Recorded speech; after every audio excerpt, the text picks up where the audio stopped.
There's never been a bull market in the history of the world that continues on ad infinitum. So this will end too, which is fine. We'll hopefully be able to tell you on Bazaar when it's ending. But for right now, it seems like a green signal ahead. And bull markets will end up its own orgy, its own speculative excesses. I don't see we're anywhere near that at this point. I feel the markets are in decently good shape. And to address the issue about global funds investing more in India, we've again seen some triggers with the JP Morgan bond index inclusion, possibly another index inclusion as well. Where typically do you see the flows coming in? Will US drive a large part of the fund flows into India? I think it will be global. I think a lot of pension funds would start looking at India as a place where they can deploy a lot of liquidity in good companies with the best macro that one can hope for. And I think the amount of investment that the government has done over the last few years to improve foreign policy relations with a number of countries, I think we will see a lot more new markets investing in India. US, of course, likely to be at the forefront. They have the largest AUM. Most global large asset managers are headquartered out of there. So that will continue to be the single largest. So what's the incremental flow that you anticipate over the next few years? Well, I think last year's flow of $20 billion was honestly not even remotely close to what it can be. So we've been talking a lot about the domestic flows, and they have become very sizable in India. And I think they will continue to grow. But at the same time, I won't be surprised if the FII inflow into the country can go up 5 to 10x from where currently it is over the next few years. And I can tell you, I think most EM funds are overweight India. Yeah. Most global funds don't, many of them don't even own a single stock. So the kind of liquidity events we are seeing now is the perfect backdrop for them to come back into India in size. Okay. A significant increase in fund flow driven by US-based funds is what you're expecting global funds to invest. But Shweta, let's address the issue that we were talking about, private equity playing consolidator. And we've seen a lot of buyout deals take place. We've seen a lot of private equity players take management control. Healthcare is a classic example of what we've seen happen with private equity coming in and taking control. Which are the other spaces that look exciting at this point in time from a private equity perspective? I hate to pick a sector typically because it's, today something is a flavor, today financial services flavor of the season, tomorrow healthcare is, day after industrials is, right? So I think the approach that private equity by and large adopts, including ourselves, is really bottom up, right? So we like, I would say by and large all themes in India, right? Whether it is consumption, healthcare, financial services, all kind of playing the underlying fundamental growth of India, right? Then it is really about the company where there's, where we look at the micro aspects of a company as opposed to just a top-down piece. But I feel all sectors are interesting today. I mean, I spoke about manufacturing, which is a new theme which private equity hasn't done enough of, which is something that we are picking up in a big way. There's healthcare, there's financial services, still a very credit underpenetrated economy, right? So there's a lot you can do on the financial services across spectrum, microfinance to bank, we've done it all. And, I would say healthcare, again, significant underpenetration both on pharma and services side. So I would say across the board, I think we're excited about it. Let me link this back to the bull case that you spoke of. The expectation or the assumption was that private equity would really have to be patient capital when they put their money to work in India. Is that starting to change both in terms of exit opportunities as well as in terms of returns? Most certainly, yes. So I think the exit environment is far more vibrant than it was even 5 years back, let alone a decade back, right? But having said that, I would still say it's you need to be patient in India. Because it's, while the bull case, and you asked this question earlier, what is the risk? The risk is an execution risk here, right? So while everything will eventually go up, I think there will be bumps along the way, like in any other emerging market, right? Which is par for course. But Ramesh, let's talk about the exit opportunities. Let's talk about what we've seen happen as far as the IPO pipeline is concerned. What gives you confidence on that side of the story, and how do you see that playing itself out over the next few years? I don't know much about the IPO market, to be honest. I rarely subscribe to IPOs myself. Secondary markets were offering great bargains, but I'll just add to the point that Harsha said. India's, when Neil Armstrong went on the moon 50 years ago, he said, it's a small leap for man, but a great leap for mankind. He was talking of the great step he made on the moon. I think digitization is a great leap forward. We're not understanding the full impact of what digitization meant. While I was coming in the plane, Shireen, I read this quote which said that in the near future, every product will be manufactured digitally and then physically. So that's a huge change that's taking place, whether in our BPO businesses, whether it's in our manufacturing businesses, whether it's in our country, in terms of delivering services to the corporate citizens.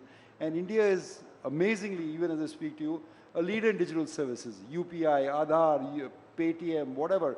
It's extraordinary what strides we made in the last 5 years in digitization.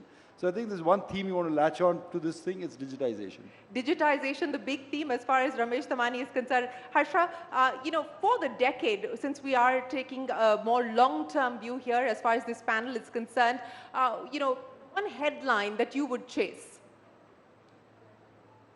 I would chase the Indian consumer, who is a force to reckon with, both within India.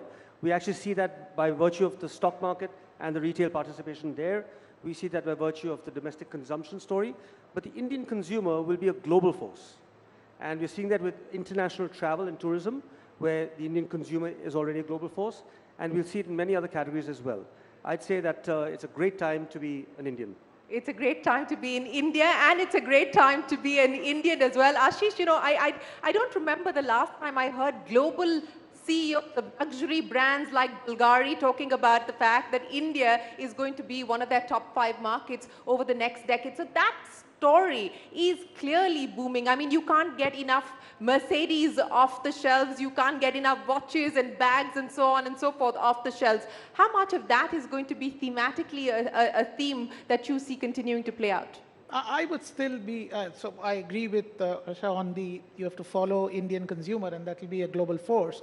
But I think the Indian consumer is also value conscious, so he's going to invest a lot more, is the hope, and the right thing to do, rather than just consume foreign luxury brands. Are banks going to find it harder now to get deposits, given the fact that we're seeing a lot of that money coming into the markets? Well, definitely, yes. That is the case, and that's, I think, one of the reasons why private banks, after outperforming for 2 decades, started underperforming, because it's no longer the first choice of savings for a lot of consumers. And I think that will be the trend going forward. The headline that you're going to chase, Shweta, over the next decade? Tough one.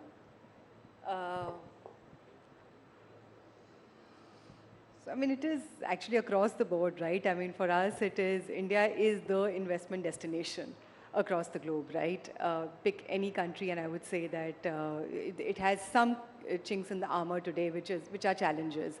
As it stands today, don't see too many of those in India. So I would say, double down on India. Just chase India. Double down on India. Double down on India. Yeah. But Ramesh, on the unfinished agenda, will it matter, for instance, if the next government were to do bank privatization or not? Asset monetization, big pipeline had been laid out. We didn't deliver on that front. I mean, I'm asking from a market's perspective, what will the market factor in terms of expectations or asks from the next government? I mean, there is some expectation that the government will privatize a lot of its assets. The government has publicly said that. They will do that. But I think more important, we want good corporate governance. We want less corruption, less leakages, which I think this government has already delivered.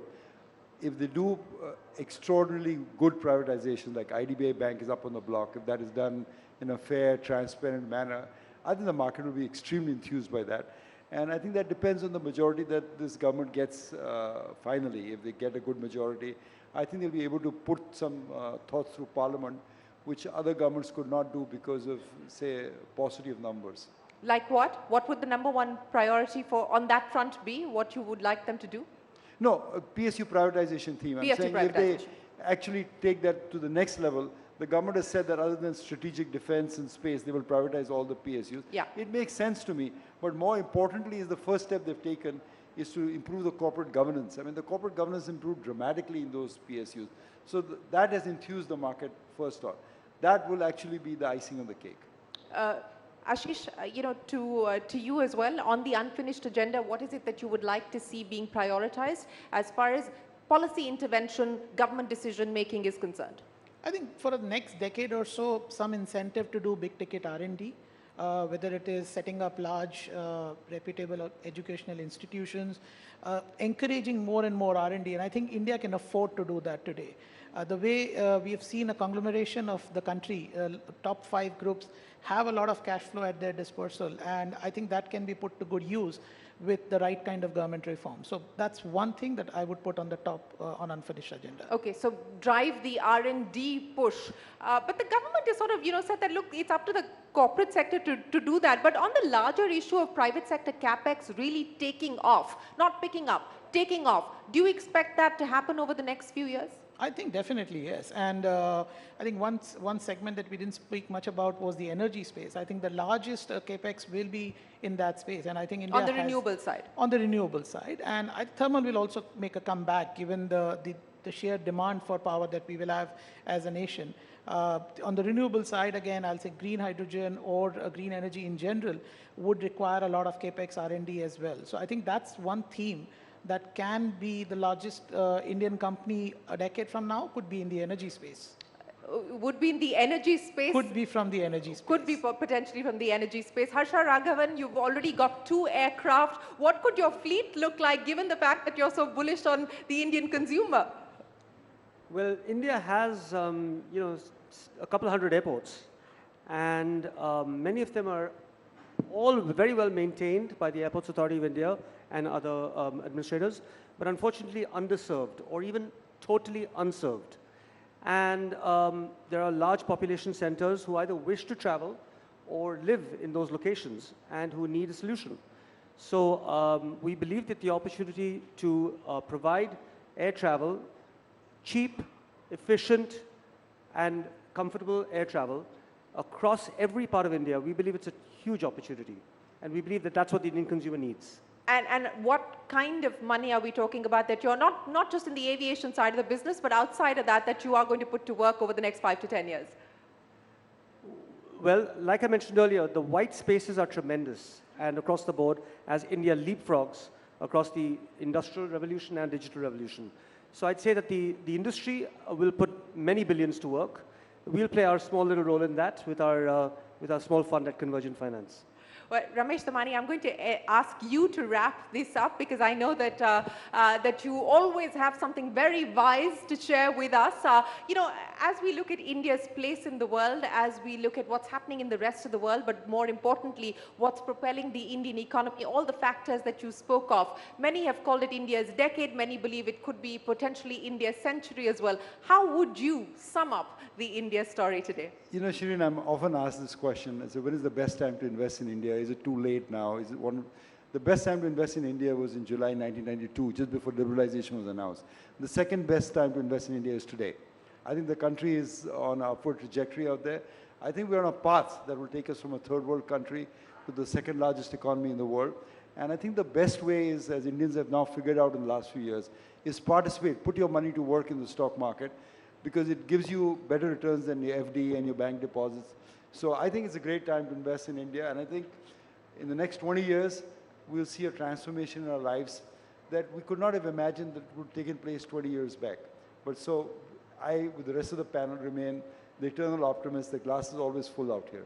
Well, it is the time to bet on India and it is the time to invest in India. That is unequivocally the message here from our panel of experts. Thank you so much, Aashish, Shweta, Ramesh, Damani, and Harsha. Thank you very, very much for your insights and for sharing your wonderful stories here with us. Ladies and gentlemen, thank you very, very much for joining us here this afternoon.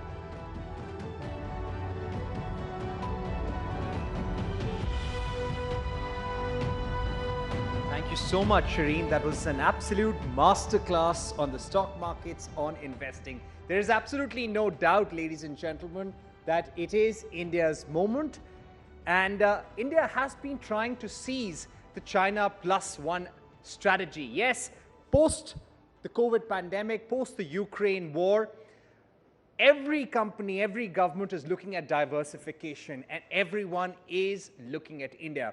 In fact, the DHL global CEO very recently said in India, while he was making a commitment of 200 million euros or 1,800 crore rupees for the next 3 to 5 years, that India today is among the top 2 markets for DHL. And there are at least 4 economies such as Vietnam, Indonesia and India which will benefit from the China Plus One strategy. And India just needs to get this right. This China Plus One window is going to be there for the next 3 to 4 years. And that's what everyone feels, that India must seize the moment. In fact, when it comes to Viksit Bharat, very recently the Prime Minister held a Council of Ministers meeting, and the message was, do not take a backseat just because we are going into elections. You need to keep on working, because when the budget is delivered in July, we will come out with a Viksit Bharat, or a developed India roadmap for 2047. And manufacturing, ladies and gentlemen, will have a big role to play. And we've been speaking about economic reforms, but let's also speak about the government's